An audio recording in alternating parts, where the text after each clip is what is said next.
Good morning, friends, family. I'm gonna wait until we get some people, but I think that POTUS is on, so I can't really compete with the POTUS. So we'll see. If people jump on, great. If not, I will wait until after POTUS is done. I don't know if I can compete with the POTUS because I think he's on right now. But I want to talk about how do you talk to your kids about this election. So I thought that last night I would be a basket case, that I would be hysterically crying, and I didn't shed one tear. Good morning, Dorothea. And this is why I didn't shed one tear last night.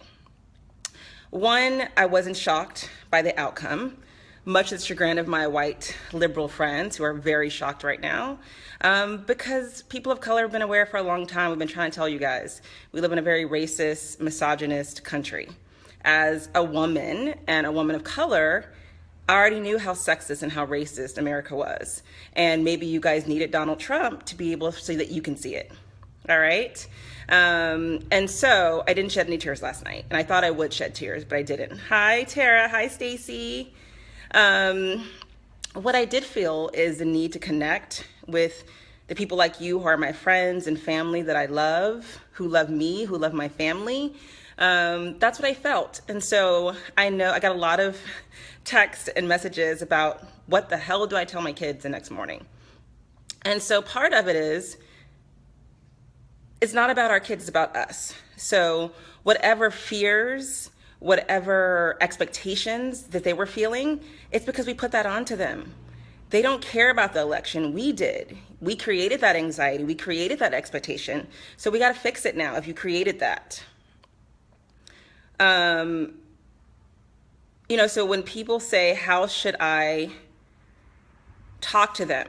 This is what I'll say. I have something for everyone. So for people of color, Black people of color, your ancestors made it through the Middle Passage. They made it through Jim Crow.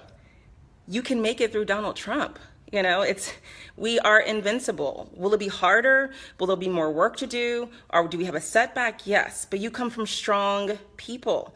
This should not shake you whatsoever. You have strong answers in your blood. For my friends that are of Mexican descent, many of you have Aztec warrior in your blood.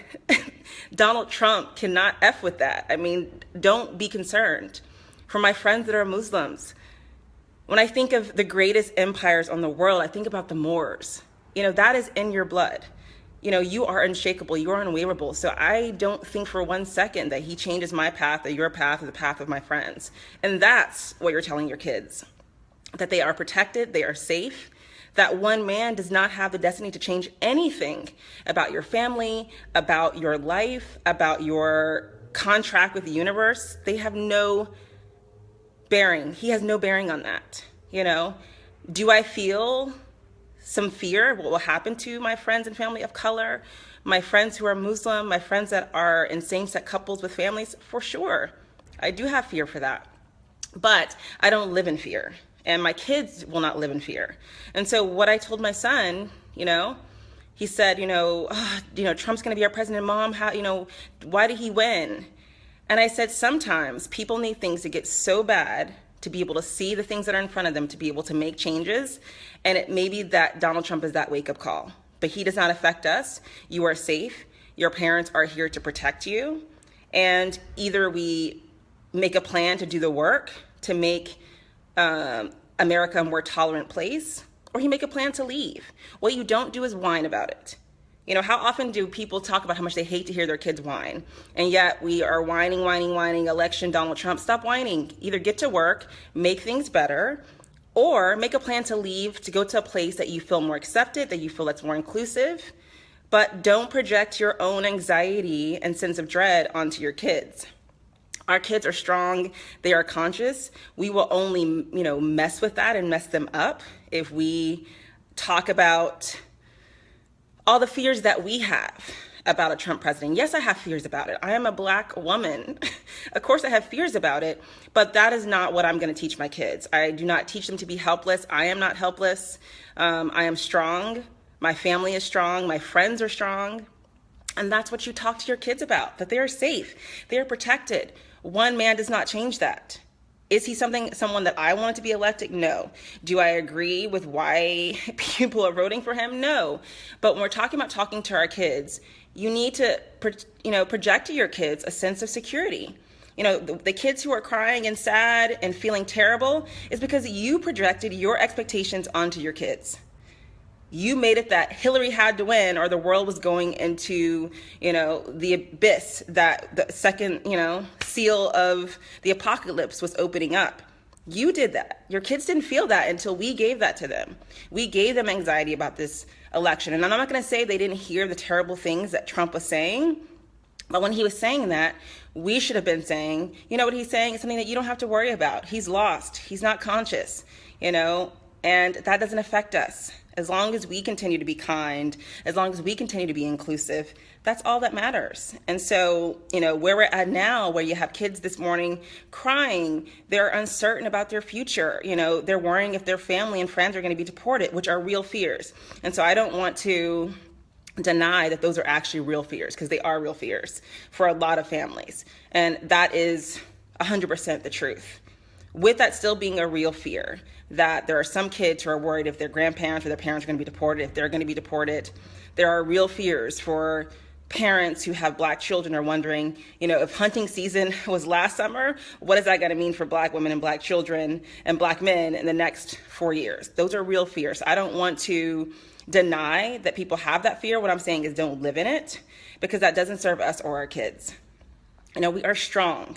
We are strong. My kids are strong. And so, yes, I did not drop one tear last night. I thought I would be a basket case and crying. Made me strong. Like resilience, we talk to our kids about resilience. We talk to them about, in the face of something that seems insurmountable, to have courage. And you don't get to not do that just because things are hard.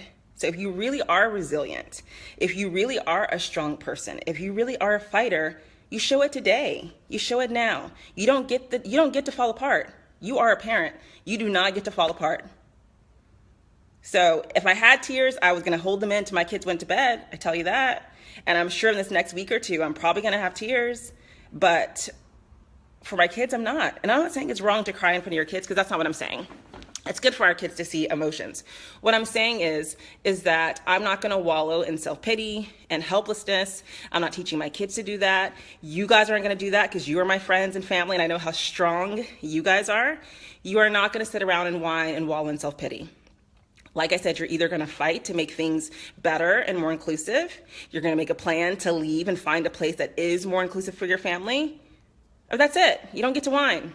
No whining. No, parents complain all the time about their kids whining. You don't get to whine. You have to make a plan. You have to protect your children. You have to create a sense of security within them. Even if you're not feeling secure, you don't get to put your fears onto your kids today. You do not get to. It's not fair. Our kids are strong. They're looking to us to be that security. And so, if you are upset because we didn't get our first woman president, I feel you. But you suck it up. And you tell your kids that one day there will be a woman president, and this just wasn't the time. There's other things that we have to learn as a country. There's other things we as women, as men need to learn, and that's what you focus on. But, kids being afraid and feeling helpless and hopeless, that's our fault. And you don't get to do that. You don't get to project your fears and your concerns onto our kids today, because that's a collective thing that affects all of us. So if your kid goes to school and feels like the world's going to end, my kid's going to hear that. And I don't want my kid hearing the world's falling apart. I want them to hear that people are fired up and ready to make some things happen. So I can't be on board with you if you are sitting around feeling sorry for yourself. We're not on the same page. I am disappointed just like everyone else. But if it comes down to it, Donald Trump has zero bearing on the gifts that I'm supposed to give to you guys, the gifts that you guys are supposed to give to me. And if you allow him to change that, then so be it. Good morning. Good, how are you? It's at 11. Yeah, I think there's some kind of glitch, maybe because of the time train. See, I'm working at the same time, guys. Yeah, so it's always 11 every day. Yeah. Weird. Anyways, I need diaper liners anyway. for, I don't know if we have any left. Pause, guys. No, it's okay. I'm working. They know. I actually think we're out of the diaper liners. Yeah, I don't see any. 0 for 2. 0 for 2. Okay, bye, Mom.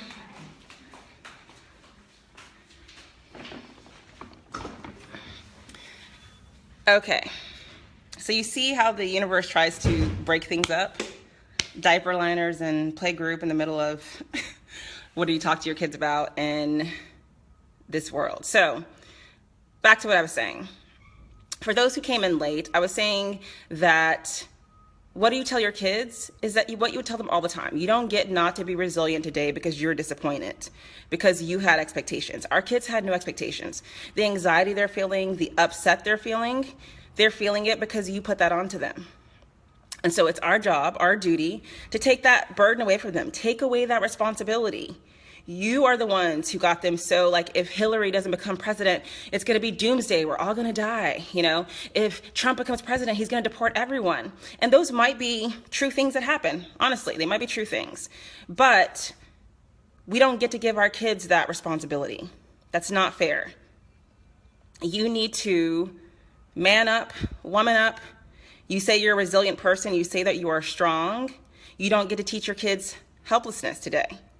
You get to teach your kids what it really means to be resilient, what it means to be a community builder, organizer, to lift your friends and family up who may not be at the place that you're at right now. Because we're all going to be going through different stages of grief and loss. So if anyone knows about Kubler-Ross and her stages of grief and loss, we're all going to be going through that. Sometimes it's going to be disbelief. Sometimes it's going to be anger. Sometimes it's going to be sadness. We all have to go through it in our own way. And some of us have fast-tracked to the end, no, you do not get to tell me what's going to happen to my family and to my future. So what are you telling your kids? You're telling your kids that they're safe. You're telling your kids that the elections have no bearing on what it is that they're supposed to be doing in this world and on this earth. You're telling them that, you are going to fight to ensure that people have equality, or you're going to tell them that mom and dad have a plan to find a place that is more inclusive, that we want to be, that we feel comfortable for you growing up in. That's what you get to do. You don't get to wallow in anxiety and fear and grief. If you do, go in your room, close the door, and do it when they're not around. Drop them off to school and then do it when you come home from the drop off. You don't get to project your anxiety and fears onto your kids.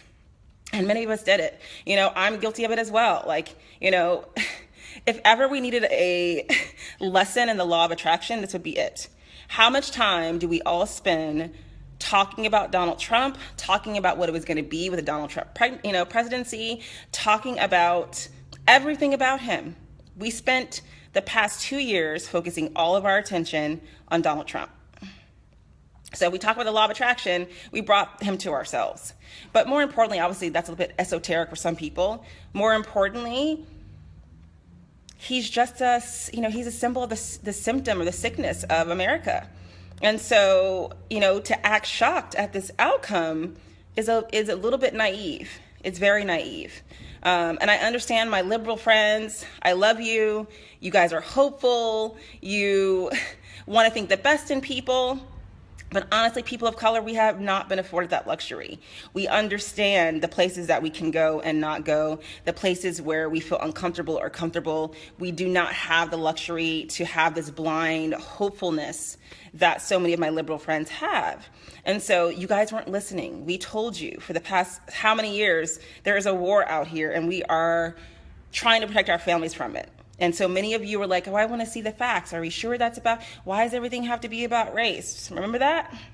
But now, our country, you guys are all going to feel the effects of an intolerant country. It's not just me and my family now. It's going to be you. It's going to be your rights to your body, your ability to get abortion or not get an abortion. So it's not just me now. It's not just my family. It's just not my friends who are Muslim, my friends who are Mexican. It's not just them. You are going to feel it now. And unfortunately, I think it'll even take more than this, honestly, because he is meeting the level of our sickness. And so it's going to take more than that. And maybe it's going to take more to absorb, because I still have people this morning saying, well, let's just see what happens. Maybe he's really going to do it. Wake up. I hear you, Victoria.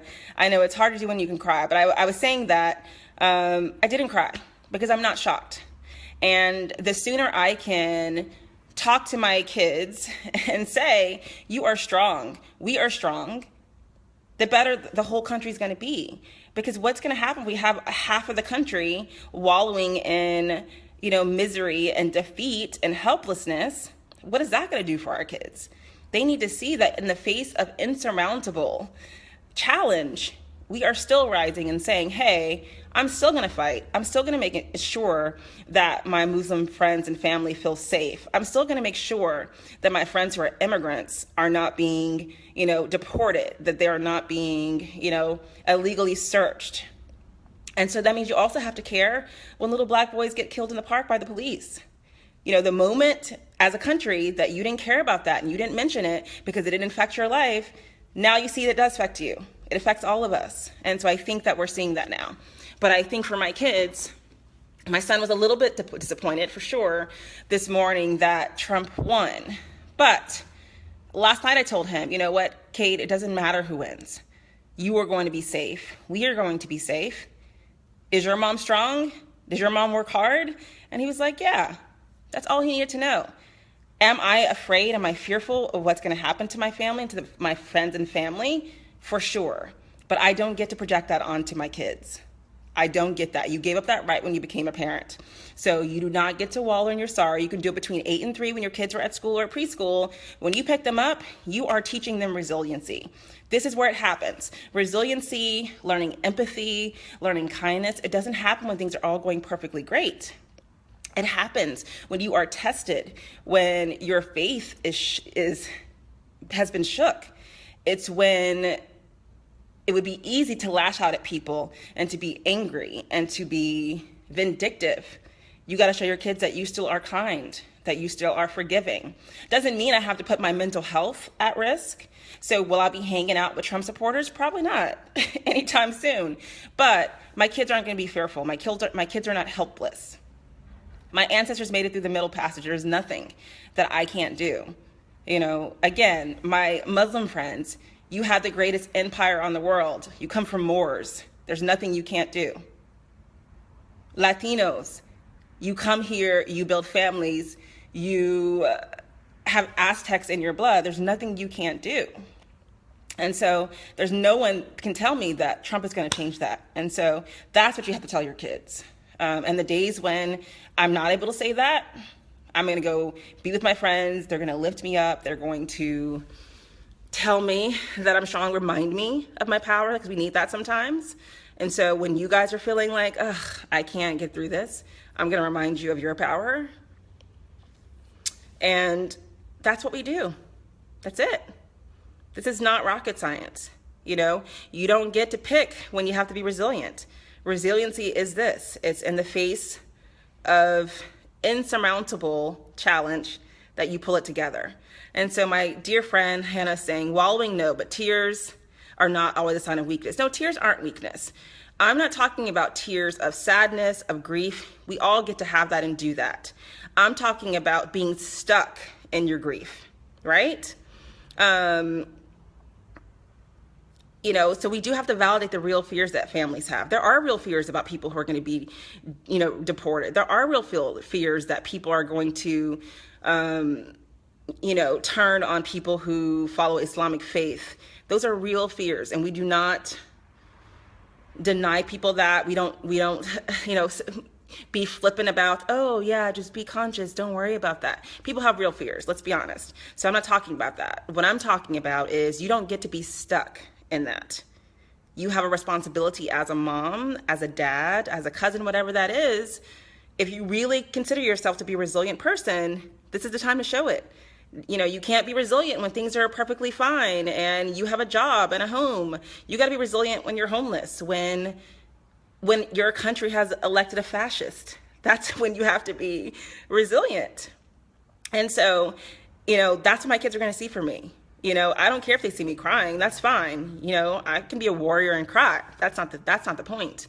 But either I'm staying here, I'm fighting, I'm creating something, Or my kids see me planning for a life somewhere else where I feel that me and them have a better chance of living the life we want to live.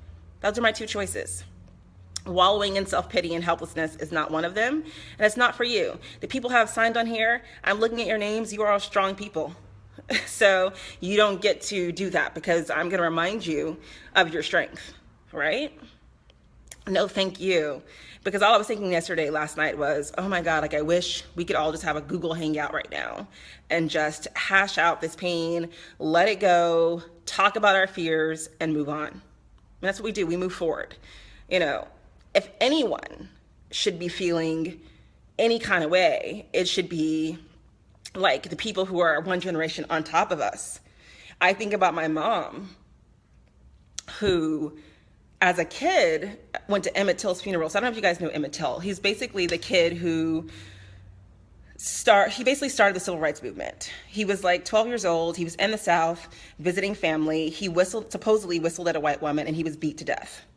His mom decided to have an open casket. They lived in Chicago, where my family is from. His mom decided to have an open casket so people could really see what racism and violence looked like. So my mom, who lived in Chicago at the time, her grandmother made her go to this funeral. So that's a memory she has. And yesterday, she's like, we're going right back there. So if my mom can be resilient, we can be resilient. And I won't feel this way every day. Tomorrow I might say, you know what, I can't do it. I'm helpless, I'm hopeless. But today, I'm being resilient. And I know we're gonna have days that go up and down, but we lift each other up. When I'm feeling weak, you guys are you're gonna lift me up. When you're feeling weak, I'm gonna lift you up. We're gonna bring our kids together. They're gonna see our colorful, beautiful families, and that's it. That's all you have to do today, is be resilient. You know, you don't get to project your fears into your kids. They did not come here for this. And the gifts they have to give, many of our kids are young, we don't even know what those are. Donald Trump doesn't change that. They came here with something they're supposed to give to the universe, and he doesn't change that. And remind your kids of that they have special gifts that only they can give, and who the president is of the United States does not change that. I've known since I was like 11 that my gift was to work with parents and babies. Donald Trump doesn't change that. I'm still gonna be working with moms and babies and dads and doing something in this world. So he doesn't change that, you know? And if you're feeling anxious, hold on to a friend that's feeling a bit less anxious today, and use them until you feel stronger. You know, days when I'm not feeling strong, I'm going to reach out to you guys and say, hey, I'm not feeling it today. I'm feeling hopeless today. I'm feeling helpless. And you're going to tell me to snap out of it and that I'm strong. So today, I get to be the one to tell you, you are strong. You snap out of it. Your ancestors are strong. Snap out of it. You have friends and family who love you, who will lift you up. You snap out of it. Because today, we teach our kids resilience and empathy and inclusiveness. And I'll never use the word tolerance, because I hate the word tolerance. We have been tolerant with each other. We didn't like each other. And so that's where we're at, where we are today, because we were tolerant, not inclusive. And so you're seeing that half of the country wasn't as tolerant as you thought they were. And so I won't use that word. So today we teach resilience, empathy, kindness to our kids. And we do that by letting them know they're protected, that they are safe, that they have special gifts that only they can give, and outcomes of elections don't change that. That's it. I love you guys, and I'll see you soon.